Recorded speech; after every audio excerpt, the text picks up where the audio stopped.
Appalachian sunrise meets my skin.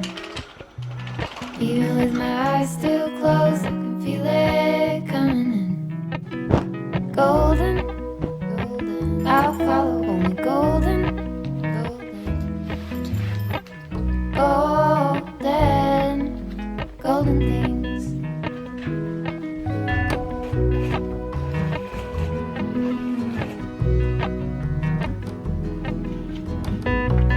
Mountain laurel high fives for miles in spring.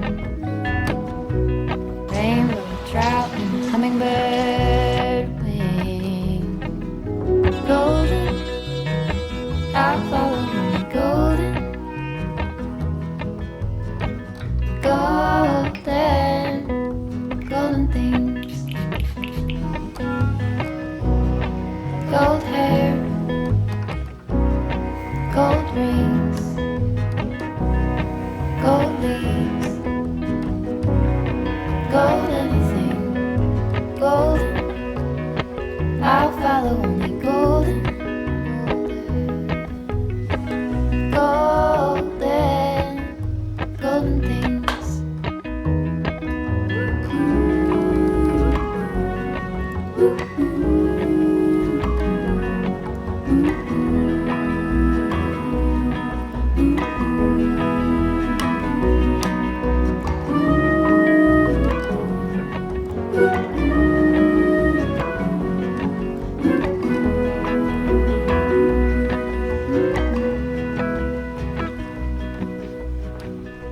Walk up the river by my sun.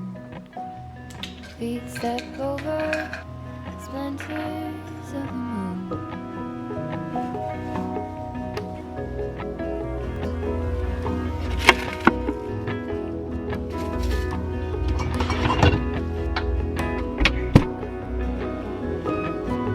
Golden, I'll follow only golden, golden,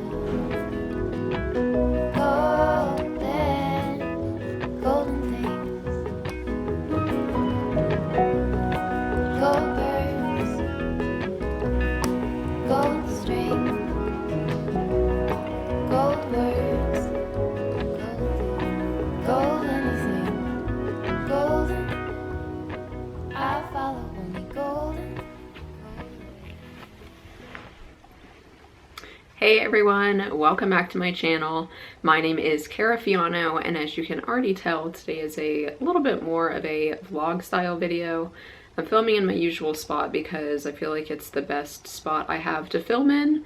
I usually, for this type of video, would go out of the house somewhere and maybe pick like a pretty spot to film, but I don't really have the time to do that today, so I thought I would just do it here. Didn't think you guys would mind too much. Let me try and close these blinds because I feel like it's, I don't know, the lighting's weird. Hang on. Okay, I think that should be better. I just thought that it's been a long time since I've just done like a sit down chat with you guys and just kind of giving you a life update. I know that I did that like a month after Hurricane Helene, and I'm not going to touch a whole lot on that. I'm going to be touching on just kind of a bunch of random things. In my channel, I used to talk to you guys more and connect with you more on a personal level instead of it all just being about real estate all the time. And I really miss doing that. I started YouTube just because, I don't know, I wanted to have it be like a creative outlet, and I wanted to connect with more people and just share more about my life. I do want to film just to film though. Like, it's not always just to get business or teach you something about real estate. It's going to be kind of a chatty, rambly segment of the video, but just hang in there with me. Hopefully you get something out of this. The past few months, as I briefly mentioned in my housing market update video, in that video I mentioned that I've just had so much stuff going on a personal level, and overall it's been good stuff. Earlier in September, we're kind of going back in time a little bit here, we went on a beach trip to Wilmington. It was really, really nice. We were there for I think like 5 days, very relaxing. And then we came home, and 2 days later I was on my way to meet a past client. We were actually going to have lunch together. And I'm driving and I come up to a stoplight and my car feels like it's doing something kind of weird. It felt like it was trying to like shift or like accelerate a little bit. And I thought, you know, maybe it was trying to like shift gears and it just like got a little confused or something. It wasn't too crazy.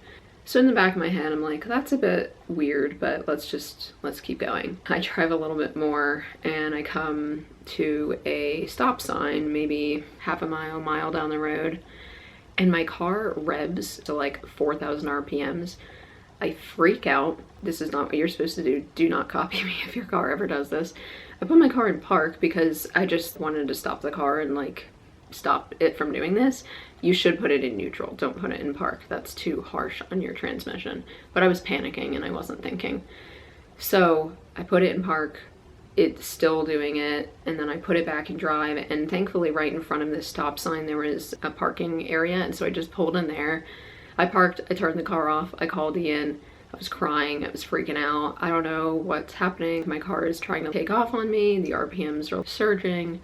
So he's like, okay, I'll come get you. And I called my mechanic too. We're on a first name basis, which typically isn't a good thing, but we've gone to him for years and he's just a really great person and really good mechanic. So I called him, talked him through what happened, and he said, okay, try to turn it on again with me on the phone. I did. It didn't do anything. And he said, it's probably like a computer glitch or something.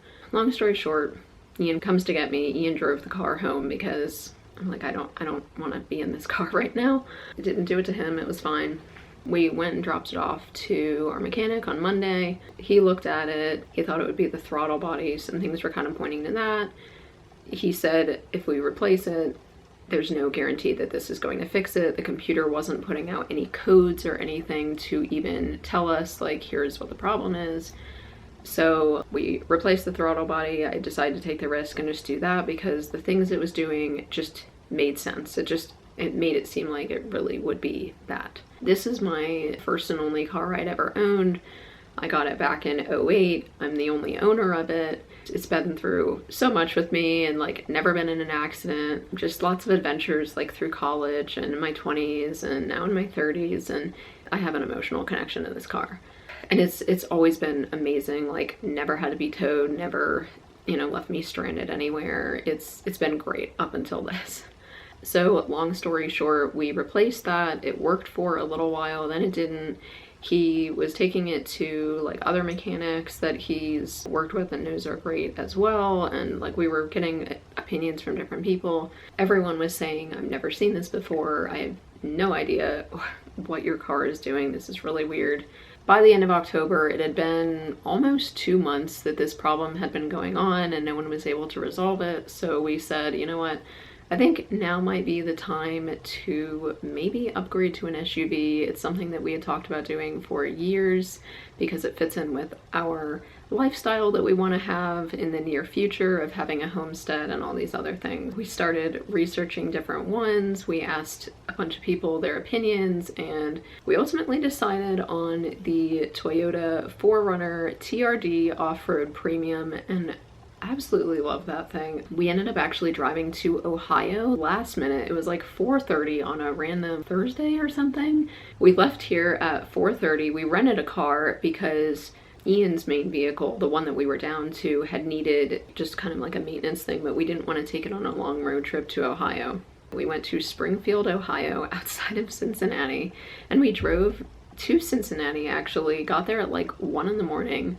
Woke up the next day, went to the car sale place, got the 4Runner. The reason we drove all the way to Ohio also was because this specific 4Runner was everything that we wanted. It was the right color, the right, you know, exterior, interior color. It has the wheels that I wanted. It had details that were really nice. It was low mileage, basically everything. It made sense to go up there to get it. Oh, and also because the interstate was out, 40 was out, we couldn't take the normal way, so we actually had to take a back way through Lake Cherokee, which was absolutely beautiful. It just took a tremendous amount of time. So that was a really big thing that happened. We got another vehicle. I do actually still have my Chevy. We're actually going to get it this afternoon because we recently replaced the computer on it, and that seems to have fixed the problem, but we don't need 3 cars. So I'm going to be selling it. If any of you are looking for a car, I can give you all of the details on it. It's been just an amazing, amazing car.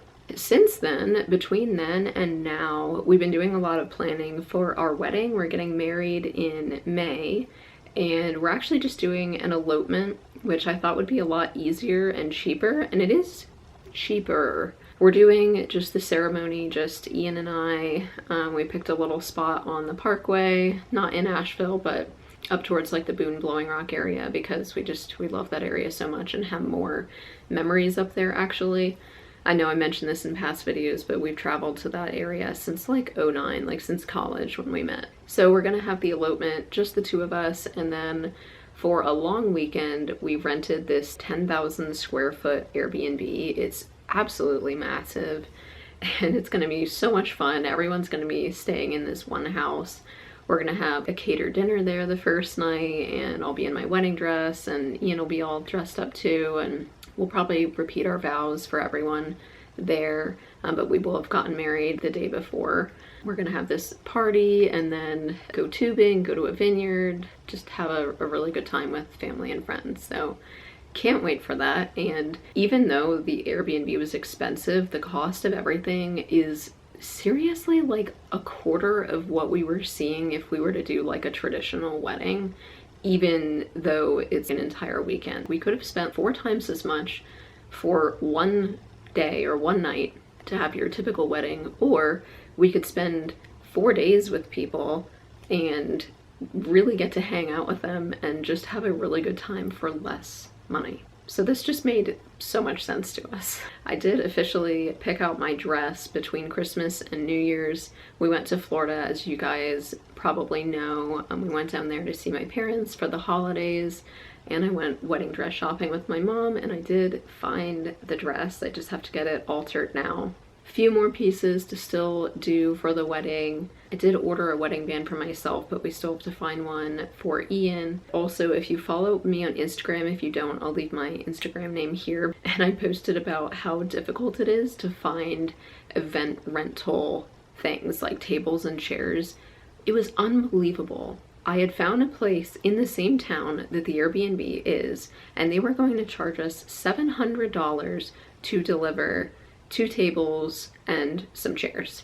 I mean, granted, they were farmhouse tables, they weren't just folding tables, but $700 for delivery? That was just delivery. That wasn't counting the cost of the tables, which were of course more. It was like gonna be over $1,000 just for tables and chairs. But thankfully, we found another rental place like an hour away that's only going to be charging $300 for a delivery. We get our farmhouse tables, chairs, we're getting dinner plates and salad plates and silverware and candles and add-ons that we didn't even like think of or know we wanted, and just I'm really excited about it. So I'm sure that when May comes around, I'll probably share a few photos or video clips or something from that day in case you guys are interested, but cannot wait. We've also been planning a honeymoon for later this year.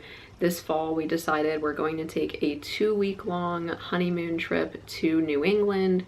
I've been to New England, or we both have been to New England in the fall before, specifically Western Connecticut, and it was just unbelievably gorgeous.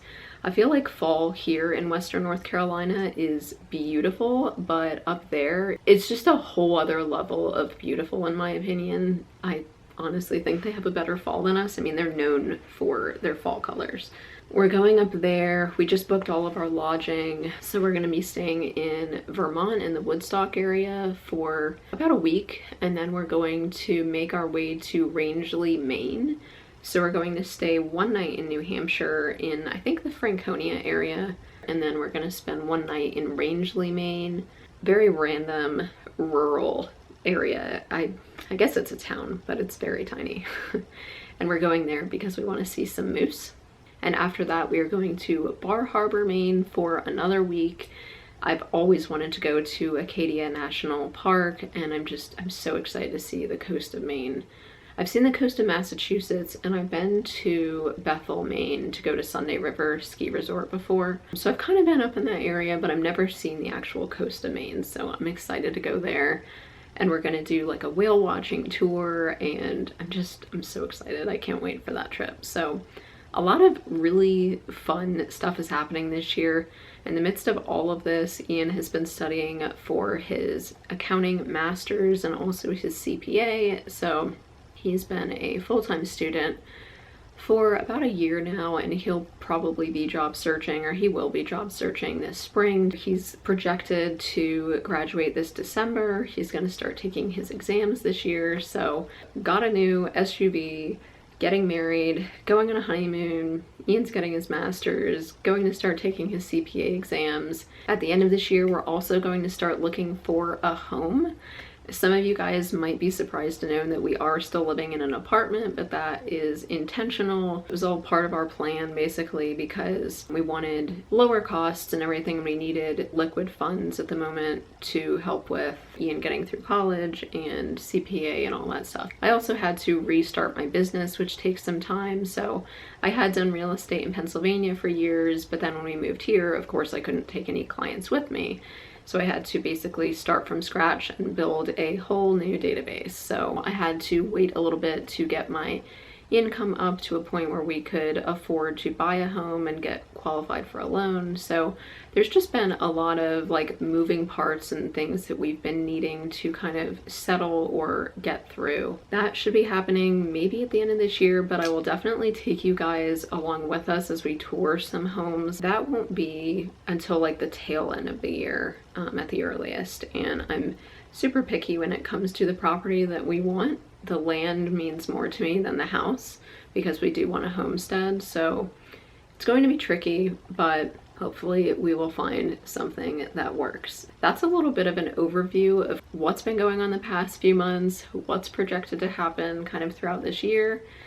In terms of the real estate market, it's been really slow, to be honest. I had like a burst of business towards the end of the year last year that's kind of trickled into this year. I had 2 listings and 1 buyer go under agreement. Aside from that, like full transparency, it's been really slow. There's really not a whole lot going on in my world of real estate. I know that sales are down to like 30-year lows. I'm not going to go into real estate statistics. If you want to see that, you can go watch my January housing market update video. It's just meant that I've had more time on my hands to work on my business versus in my business, which I've really appreciated. It's something that I've wanted to do for a while. I've been kind of grateful to have that time, but at the same time, it would be nice to have a little bit more business.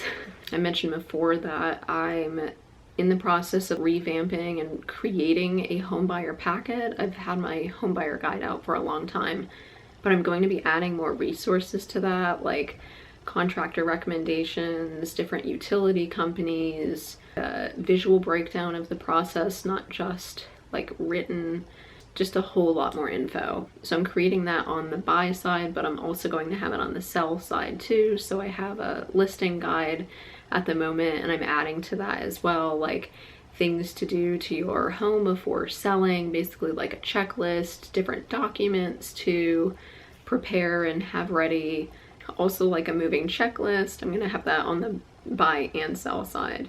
I haven't done a whole lot with my Facebook group for a while. I used to do monthly meetups. I have it on my list to kind of sit down and come up with a new plan for what I want the group to look like and make it something that's really helpful, because it's kind of fallen off. It used to be really good when I first started it. Everyone was very engaged with the posts and comments, but it's kind of become a little bit too business oriented in terms of the fact that like everyone's posting about their own business and like trying to like not sell something, but like promote something towards their business or like offer a service. I want to change that up in some way.